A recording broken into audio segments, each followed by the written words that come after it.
Hey guys, my name is Samuel and you're watching TechnoRide.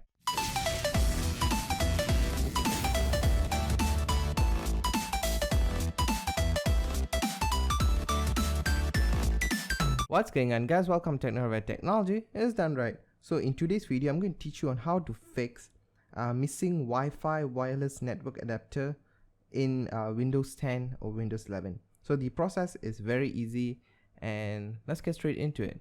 Okay, so what you're going to do first is you're going to click on the start menu button and then you're going to type in services.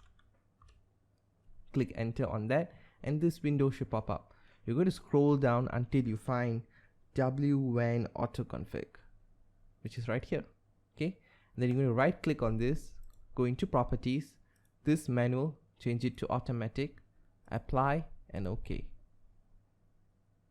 So this should happen and then you're going to click on start service. So and this should work guys.